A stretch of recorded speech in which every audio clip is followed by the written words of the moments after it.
जय Hind friend, India और pride में आप सभी का स्वागत है। फ्रेंड्स, यहाँ पे हम यूजीसी नेट पेपर फर्स्ट में शोध अभिवृत्ति से रिलेटेड क्वेश्चन को सॉल्व कर रहे हैं। देखिए यहाँ पे जो क्वेश्चन है, उन मूल्यों को किस रूप में जाना जाता है जो ये स्पष्ट करते हैं कि चर खोजे गए प्रत्येक कारक से कितनी निकटता से जुड़े हैं।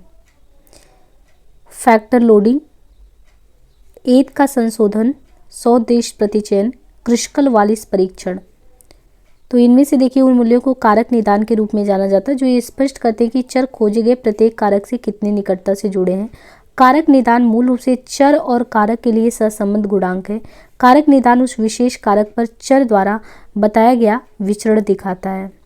सूची 1 को 2 से सुमेलित करना है। पहला है कॉन्सेप्ट, दूसरा है market variable, marker variable, operational definition, pre test. तो इनमें से हमें सुमेलित करना है। देखिए संकल्पना क्या है? अमूर्त विचार, चिन्हक चर किसी विचार का महत्वपूर्ण अनुभाविक प्रतिरूप होता है। संक्रियात्मक परिभाषा यह स्पष्ट कथन है कि किसका परीक्षण किया जाना है। पूर्व परीक्षण यह है पूर्व समतुल्यता के बिंदु को स्थापित करने की विधि। एक इंद्रिय अनुभविक शोध के तहत शोधकर्ता प्रदत्त विश्लेषण हेतु अपरिमितिक परीक्षण का अनुप्रयोग करता तथा ये पाता है कि अगणित सांख्यिकी का मान 0.05 स्तर पर सार्थक है। इसके बाद उसे किस तरह का निर्णय इस आधार पर करना चाहिए। नकारात्मक शून्य परिकल्पना का या 0 का परिहार, शून्य परिकल्पना को स्वीकार करना, विकल्पनात्मक परिकल्पना को स्वीकार करना या विकल्पनात्मक परिकल्पना का परिहार। तो यहाँ पे देखिए यदि एक इंद्रिय अनुभविक शोध के तहत शोधकर्ता प्रदत्त विश्लेषण हेतु अपरिमितिक परीक्षण का अनुप्रयोग करता है तो यह पाता है कि सार्थकता स्तर को 5% स्तर पर सार्थक है। इस आधार पर शोधकर्ता शून्य हाइपर यानी जो शून्य परिकल्पना है हाइपोथेसिस को अस्वीकृत तथा विकल्पनात्मक परिकल्पना को स्वीकृत करेगा। The attribute of object, events and things that can be measured are called, उसे हम क्या कहते हैं? तो वेरिएबल कहते हैं। यदि दो गुण वाले चरों में जिनके बीच कोई भी प्रकार का कारण प्रभाव संबंध नहीं हो तो उसे क्या कहते हैं? तो उसको उपरोक्त में से कोई नहीं कहते हैं, कोई संबंध नहीं है। चर जिनके बीच रेखीय संबंध हो तो उसका ग्राफ कैसे होगा? चर जिनका रेखीय संबंध हो तो इस तरीके से उसका सरल स्ट्रेट लाइन बनेगा। हाइपोथेसिस क्या होता है? हाइपोथेसिस एक घोषणात्मक कथन, एक डिक्लेरेटिव स्टेटमेंट होता है। घोषणात्मक कथन परिकल्पना है। परिकल्पना से मतलब कि किसी समस्या से संबंधित जो समस्त संभावित समाधान हो पाते हैं उस पर विचार करना हाइपोथेसिस होता है। और हाइपोथेसिस किसी भी अनुसंधान प्रक्रिया का दूसरा महत्वपूर्ण स्तंभ है। अनुसंधान कार्य परिकल्पना के निर्माण और उसके परीक्षण के बीच की प्रक्रिया है। वास्तव में परिकल्पना के अभाव में अनुसंधान कार्य एक उद्देश्यहीन क्रिया है। सैम्पलिंग केसेस क्या है? सैम्पलिंग केसेस का क्या मतलब है? तो लोक समाचार पत्र, टेलीविजन कार्यक्रम इत्यादि की सैम्पलिंग। कार्यकारी प्रकल्पना क्या होता है? कार्यकारी परिकल्पना आगे और अधिक शोध के लिए अंतिम रूप से स्वीकार प्रकल्पना है। एक प्रकल्पना क्या है? तो एक प्रकल्पना है एक अभ्युपगम, सपोजिशन। एक रद्द नल हाइपोथेसिस यानी एक रद्द नल परिकल्पना क्या है? तो जब चरों के बीच कोई भिन्नता ना हो तो उसको नल हाइपोथेसिस कहते हैं। क्रॉस सेक्शनल डिजाइन के तत्व कौन से हैं? क्रॉस सेक्शनल अभिकल्प के रूप में हम परिमाणात्मक दत्त का अभाव, गुणात्मक दत्त की प्रधानता, अंतर संबंधित परिवर्तन वाले मामले कौन से उसको देखते हैं। तो यहाँ पे देखिए जो क्रॉस सेक्शनल डिजाइन होते हैं उस डिजाइन के अभिकल्प का एक प्रकार है जिसके तहत एक ही समय पर विभिन्न प्रकार के आंकड़ों को कलेक्ट किया जाता है। इस अभिकल्प के निम्न तत्व हैं: अंतर संबंधित परिवर्तन वाले मामलों का प्रतिदर्श, समय के एक विशेष बिंदु पर आंकड़ों का संग्रहण करना। जो संकल्पनाएं संक्रियात्मक परिभाषाओं के अधीन नहीं आते उन्हें हम क्या कहते हैं? तो उन्हें कहते हैं हाइपोथेटिकल कॉन्सेप्ट। नीचे दी गई सूची में पहचान करना है कि शोध की आंतरिक वैधता के लिए कौन से खतरे हैं। शोध की आंतरिक वैधता के लिए इनमें से कौन से खतरे हैं? चयन की अंतःक्रिया और स्वतंत्र चर, सांख्यिकीय प्रतिगमन, पूर्व परीक्षण की अंतःक्रिया, विषय का अंतरीय चयन। तो देखिए आंतरिक वैधता के खतरे हैं सांख्यिकीय प्रतिगमन, प्रायोगिक विफलता, विषयों को आंतरीय चयन, चर का अधिक सक्रिय होना। यहाँ पे दिया कॉन्टेक्स्ट और example. Context of discovery, inductive reasoning, abductive reasoning. Context of justification यानी प्रकटीकरण, आगमनात्मक तर्कड़ा, अपगनात्मक तर्कड़ा और चित्र।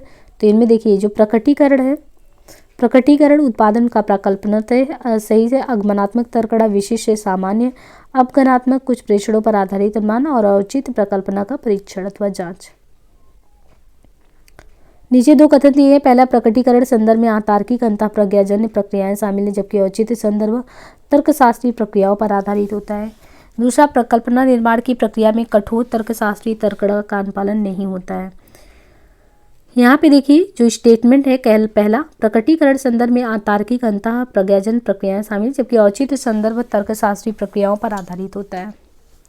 अच्छे मापन की विशेषताएं क्या होती है? रिलायबिलिटी, विश्वसनीयता, एक्यूरेसी, सटीकता होनी चाहिए, ऑब्जेक्टिविटी हो, वैलिडिटी हो और प्रैक्टिसिबिलिटी हो, पूर्वान्वयता हो।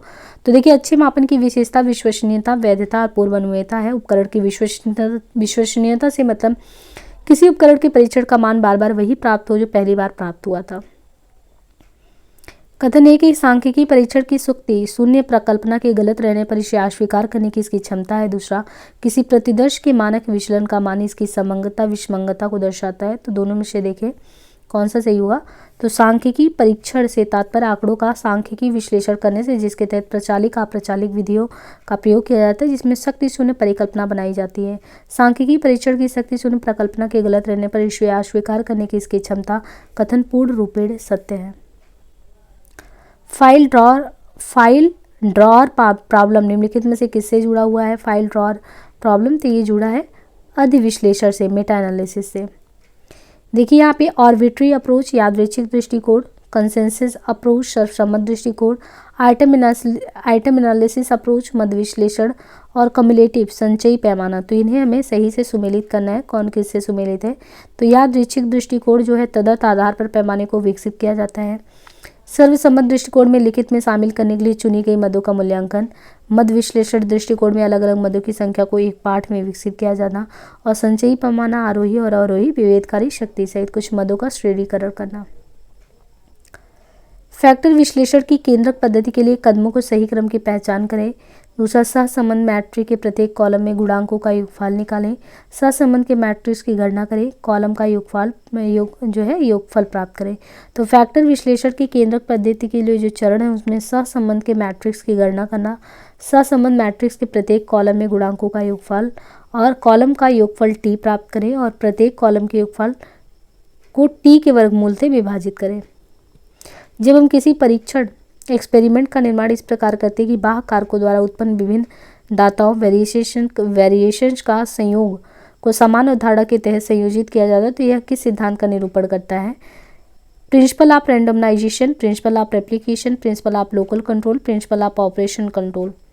जब हम किसी परीक्षण एक्सपेरिमेंट का निर्माण इस प्रकार करते हैं कि बाह्य कारकों द्वारा उत्पन्न विभिन्नताओं को संयोग की समान अवधारणा के साथ संयोजित किया जाता है, तो यह यादृच्छिकरण का सिद्धांत कहलाता है। समन्वेशी अध्ययन का लक्ष्य मुख्यतः आगे की शोध के लिए परिकल्पना अथवा प्रश्नों का निर्माण करना होता है। औपचारिक अध्ययन वो प्रक्रिया जिसके द्वारा हम स्वयं को एक दूसरे को समाज के साथ जोड़कर देखने का प्रयास करते हैं। तो दोनों में से देखें तो समन्वेशी अध्ययन एक कार्यप्रणाली दृष्टिकोण है जो उन प्रश्नों की जांच करता है जिनका पहले गहराई से अध्ययन नहीं किया गया हो। इसका प्रकृति प्रायः गुणात्मक होता है और इसका लक्ष्य भविष्य हेतु प्रश्न तथा परिकल्पनाओं का निर्माण करना होता है। और औपचारिक अध्ययन वो प्रक्रिया जिसके द्वारा हम स्वयं को एक दूसरे के समाज के साथ जोड़कर देखने का प्रयास करते हैं। पहला है कि अप्रचालित सांख्यिकी की तुलना में प्राचल सांख्यिकी ज़्यादा शक्तिशाली होता है। देखिए, parametric static are more powerful than non parametric static. क्या ये बात सही है? दूसरा ये कह रहा है कथन, दूसरा कथन का कहना है कि प्राचल सांख्यिकी अभिगृह मुक्त सांख्यिकी है। Parametric statistics are in assumption free statistics. तो ये देखिए कि प्राचल सांख्यिकी अप्राचल सांख्यिकी की तुलना में ज़्यादा शक्तिशाली एवं श्रेयकर है। प्राचल सांख्यिकी की मूलभूत शर्तें होती है जिसके आधार पर ही प्राचल सांख्यिकी का चयन होता है। यदि किसी शोधकर्ता को इस परिकल्पना का परीक्षण करना हो कि क्या दो समूह के औसत के बीच का अंतर सार्थक है, तो वह किसका उपयोग करेगा? ये करेगा छात्र टी परीक्षण का। निम्नलिखित में से कौन सा पूर्वोत्तर विश्लेषण मेटा एनालिसिस के चरण है? अंडरस्टैंड द लिटरेचर, अंतर को कम करने के लिए नए नए अध्ययन करना, conduct new studies to fill the gap, develop inclusion and exclusion criteria of the study, या लोकेशन प्राइमरी स्टडी, या आइडेंटिफाई सेकेंडरी डाटा। तो इनमें से पूर्वोत्तर विश्लेषण मेटा एनालिसिस के चरण निम्नलिखित हैं: साहित्य को समझना, विद्यार्थियों के लिए समावेशन तथा अपोर्जन मानदंड विकसित करना, प्राथमिक अध्ययन का पता लगाना। निम्नलिखित में से कौन कौन अप्राचल सांख्यिकी है? टी परीक्षण, यप परीक्षण, स्पीयरमैन का स्थिति क्रम सहसंबंध, मान वेटनी विल्कोन्सन परीक्षण, केंडल सुसंगतता गुणांक। तो यहाँ पे देखिए युग्मित टी परीक्षण, विल्कोक्सन रैंक सम परीक्षण, अयुग्मित टी परीक्षण, वियर्सन सहसंबंध एक परीक्षण। ये परिकल्पना की कुछ प्रकार निम्न अनुसार हैं। वर्णनात्मक, हस्तक्षेपी कारक, अकृत, मध्यवर्ती, व्यंग्यात्मक हेतु। तो परिकल्पना के प्रकार में वर्णनात्मक, हस्तक्षेपी कारक है। निम्नलिखित में से कौन सी विश्वसनीयता तकनीकों का प्रयोग गुणात्मक शोध में किया जाता है? कालक्रमिक विश्वसनीयता, व्यवहारिक, एककालिक विश्वसनीयता और लॉस्टी का अचर, क्रॉनबॉक का अल्फा। मैच लिस्ट 1 एंड 2 मापनी यानी यादृच्छ मापनी, थर्स्टोन मापनी, लिकर्ट मापनी, शब्दार्थ विभेदक। तो इसमें से हमें जो सुमेलित करना है, यादृच्छ मापनी प्रश्नों का चयन अनुप्रवाह जो है प्रश्नों का चयन प्राग अनुभविक आधार होता है। इसमें थ्रस्टन मापनी या विवृत विकथनों का निर्णय, लिकर्ट मापनी शब्दार्थ विभेदक। An extraneous variable is also known as, बहिरंग चर को और किस नाम से जाना जाता है? तो ये मानवकृत आर्टिफैक्ट के नाम से। प्रसामान्य बंटन वक्र की विशेषताएं क्या है? तो ये प्रसामान्य बंटन वक्र की विशेषताएं असममित वितरण को प्रतिबिंबित करना, ये घंटीनुमा होता है, मानक विचलन नहीं दिखता है। तो ये देखिए थोड़ा सा ये प्रसामान्य वक्र की जो है प्रमुख विशेषताओं में दिया है। प्रसामान्य वक्र सम्मित होता है, और ये देखिए यूजीसी नेट में ये क्वेश्चन आया हुआ है। प्रसामान्य वक्र सम्मित होता है, वक्र एकल बहुलांकी होता है, अनंत स्पर्शी होता है, ये कुछ चीजें दिया है इसमें। नामित स्तर पर मापी चर का प्रयोग उच्च स्तरीय सांख्यिकी में हो सकता है यदि उसे रूपांतरित कर दिया जाए। दूसरा रूपांतरण की प्रक्रिया के परिणाम को आभासी चर कहते हैं। तो ये भी वेरिएबल नॉन वेरिएबल से जो 0 और 1 दो अंकों को प्रदर्शित करने वाले होते हैं। तो दोनों ही कथन सही है, क्योंकि नामित स्तर पर मापी चर का परिवर्तन किया जा सकता है तथा आभासी चर केवल 0 1। नीचे दो कथन दिए गए हैं। शोध परिकल्पना H1 प्रत्यक्षता सत्यापित नहीं की जा सकती। दूसरा, निराकली परिकल्पना अनुसंधानकर्ता के इस दावे में सहायक होती है कि उसके शोध परिणाम आकस्मिक अथवा संयोगवश नहीं है। तो अभी कथन शोध परिकल्पना प्रत्यक्षता सत्यापित नहीं कर सकते। परिकल्पना आधारित नियम पर अनुसंधान की मुख्य विशेषताओं को चिन्हित करिए। पहला है पक्षपात से बचने के लिए अनुसंधानकर्ता अध्ययन से असंयुक्त हो जाता है। दूसरा, अनुसंधानकर्ता अनुसंधानगत परिस्थिति में निमग्न हो जाता है। दूसरा, अनुसंधानकर्ता संबंध स्थापित करना चाहता है और मापित सामाजिक तथ्यों में प्रेषित परिवर्तन के कारणों की व्याख्या करता है। तो इनमें से कौन सा सही होगा? तो परिकल्पना आधारित नियमन पर अनुसंधान की मुख्य विशेषताएं हैं। पक्षपात से बचने के लिए अनुसंधानकर्ता अध्ययन से असंयुक्त हो जाता है। दूसरा, अनुसंधानकर्ता संबंध स्थापित करना चाहता है और मानवीय सामाजिक तथ्यों में प्रेषित परिवर्तन के कारणों की व्याख्या करता है। नीचे दो कथन दिए गए हैं। पहला एक असर्शन है, दूसरा रीजनिंग है। इसमें से देखना है कि जब निराकरणीय परिकल्पना H0 अस्वीकृत कर दी जाती है तो अनुसंधानकर्ता की परिकल्पना H1 स्वीकृत हो जाती है। दूसरा, निराकरणीय परिकल्पना H0 एक संयोगिक परिकल्पना और ऐसा H1 सत्य होने के कारण अनुसंधानकर्ता की परिकल्पना स्वीकृत की परिधि में आ जाती है। तो इसमें देखना है निराकरणीय परिकल्पना। निराकरणीय परिकल्पना शोध की वो परिकल्पना जो ये दर्शाती है कि दो विशेषताओं या गुणों के मध्य कोई सार्थक अंतर नहीं होता है। नीचे दो कथन दिए गए हैं। पहला है किसी शोध परिकल्पना H1 का निराकरणीय परिकल्पना H0 की सहायता से परीक्षण किया जाना चाहिए। दूसरा, शोध परिकल्पना H1 की तर्क संगति की अभिपुष्टि सीधे रूप से नहीं की जा सकती। तो दोनों में से देखें तो एनटीए ने इसे मूल्यांकन से ही बाहर रखा था। इनमें से कौन सा अनुसंधान परिकल्पना नहीं है? तो ये अंतर कार्यात्मक परिकल्पना। परिकल्पना किसी भी अनुसंधान प्रक्रिया का दूसरा महत्वपूर्ण स्तंभ है। एक शोधकर्ता को समस्या के समाधान का पूर्ण ज्ञान नहीं होता, वो समस्या के बारे में संभावित अनुमान लगाता है, इसे अनुसंधान परिकल्पना कहते हैं। शून्य परिकल्पना वैकल्पिक परिकल्पना के प्रतिलोम में, जिसे हम ये कल्पना करते हैं कि दो या दो से अधिक चरों के बीच आपस में कोई भी संबंध नहीं है। तुलनात्मक, इसके तहत किसी दो समकालीन या विषमकालीन समान गुणात्मक प्रतीत होने वाली कृतियों का तुलनात्मक अध्ययन होता है। विभेदी परिकल्पना शोध अध्ययन में स्पष्टता एवं विशिष्टता लाते हैं। नल हाइपोथेसिस इज कॉल्ड, ये कौन सा है? ये अंतर नहीं किया जा सकता है, कहलाता है। एक शोधार्थी कक्षा X के 100 विद्यार्थियों पर उपलब्धि अभिप्रेरणा परीक्षण प्रशासित करता है। फलांकन के उपरांत उसे 100 प्राप्तांक मिलते हैं। तो ये इसमें ये प्राइमरी डेटा और एम्पिरिकल डेटा दोनों ही मिले होते हैं। वस्तुनिष्ठता का क्या मतलब होता है? तो इंटर ऑब्जेक्ट एग्रीमेंट। गुण समंकों के सार्थकता परीक्षण के लिए हमें क्या ज्ञात करना चाहिए इनमें से? तो गुण समंकों के सार्थकता परीक्षण के लिए गुण समंकों का गुण संबंधों का गुणन गुणा सहचर्य जो है ये ज्ञात करना चाहिए। दो या दो से अधिक सहसंबंधित अंक समूहों की समय एवं स्थान के आधार पर तुलना करने के लिए उपयुक्त चित्र क्या होगा? तो ये बहुदंड चित्र होगा। गुणात्मक समंकों के सांख्यिकी विश्लेषण के लिए उपयोग किया जाने वाला एकमात्र सांख्यिकी माध्य है माध्यिका। यदि अन्य सभी कारक समान हो तो निम्नलिखित सहसंबंध गुणांक में से कौन सबसे सशक्त होगा।